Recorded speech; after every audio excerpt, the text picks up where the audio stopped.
ये तिब्बत में मौजूद दरिया का वो झुकाव है जिसे ग्रेट बेंड भी कहते हैं। यारलंग ज़ेंगबो रिवर में एक शानदार यू टर्न जो अपना रास्ता बदलकर पानी को इंडिया और बांग्लादेश की तरफ लेकर जाता है, जहां इसी रिवर को ब्रह्मपुत्रा कहा जाता है।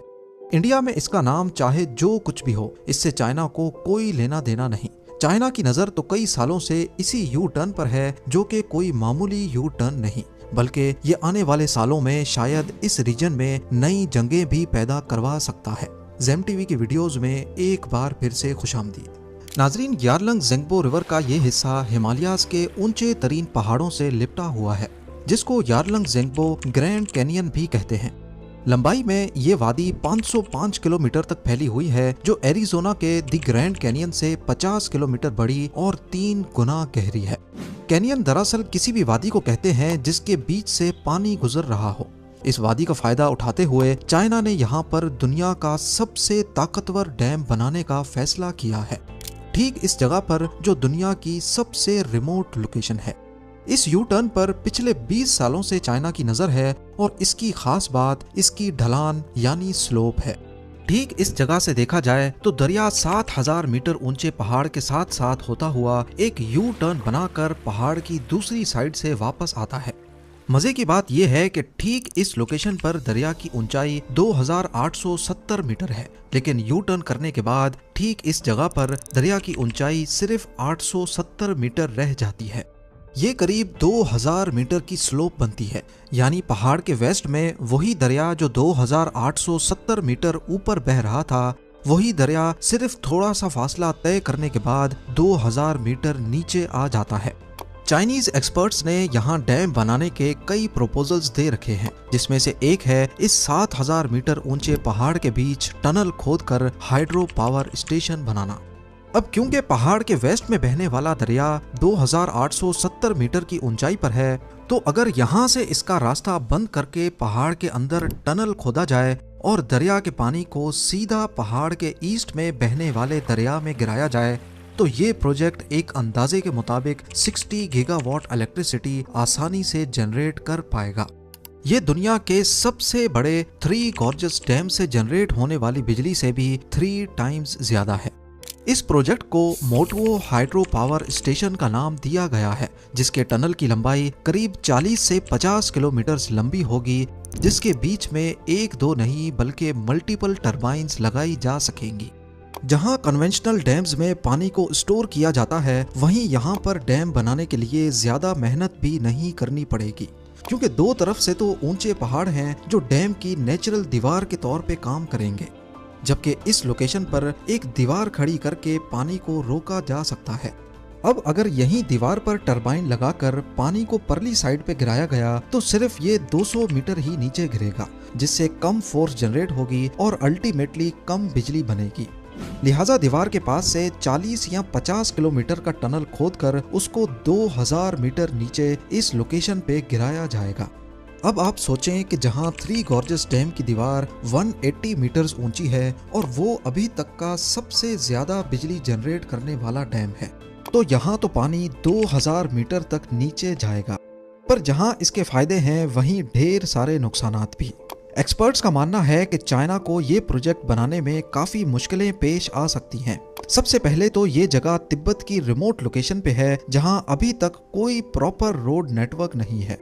इस डैम को बनाने के लिए मशीन कैसे पहुंचाई जाएंगी, जिसमें क्रेन्स वगैरह का पहुंचना तो शायद इतना बड़ा मसला ना हो, लेकिन 6000 टन वजनी और 150 मीटर लंबी टनल बोरिंग मशीन को इस ऊंचे पहाड़ों के बीच पहुंचाना इंजीनियर्स के लिए काफी मुश्किल टास्क हो सकता है।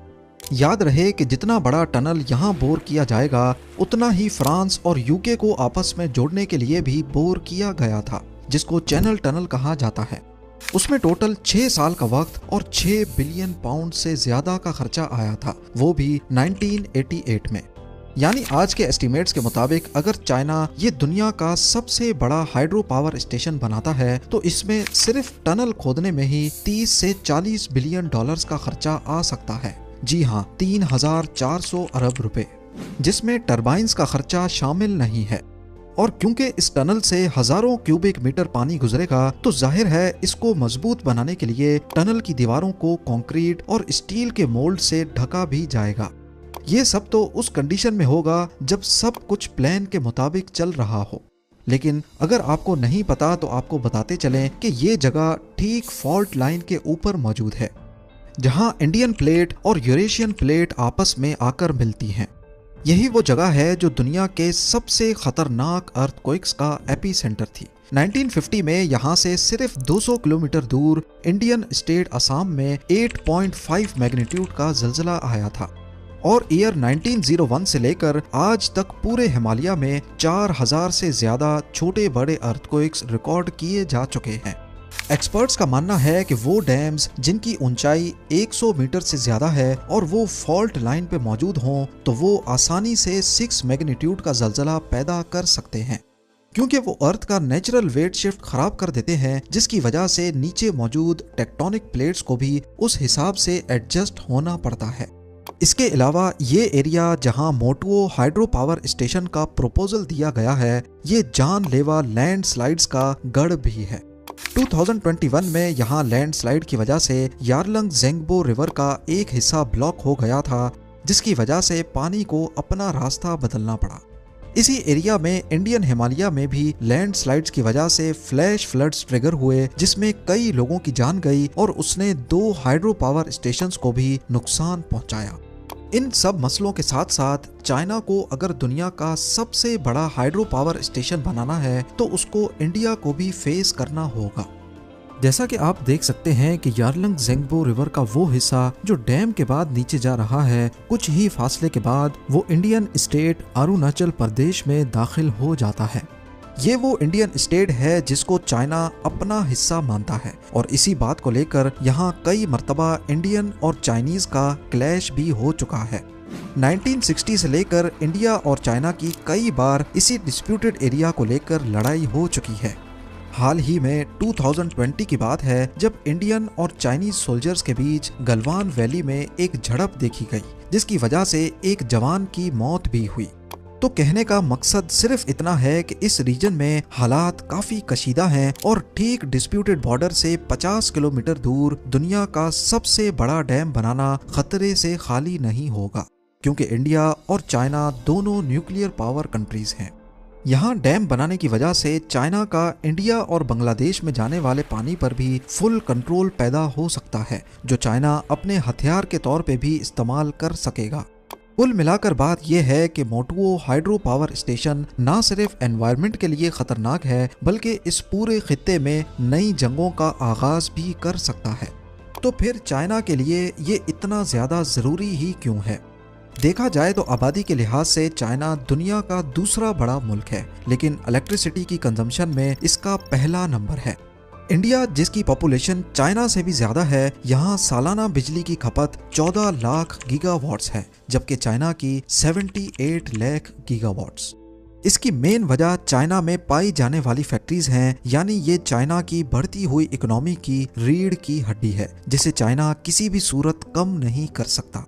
अपनी इलेक्ट्रिसिटी डिमांड्स को पूरा करने के लिए चाइना ने पूरे मुल्क में 98,000 से भी ज्यादा हाइड्रो पावर डैम्स बना रखे हैं, लेकिन इसके बावजूद भी अभी तक चाइना की 70% इलेक्ट्रिसिटी फॉसल फ्यूल के जरिए पैदा होती है।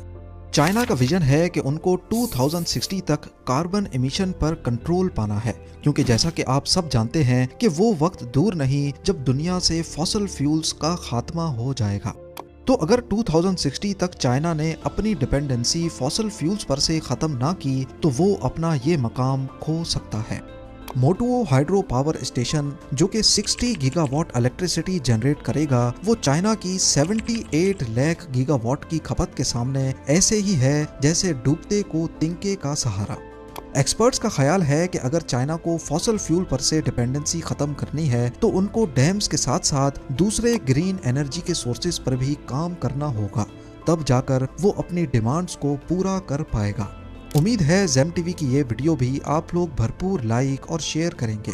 आप लोगों के प्यार भरे कमेंट्स का बेहद शुक्रिया। मिलते हैं अगली शानदार वीडियो में।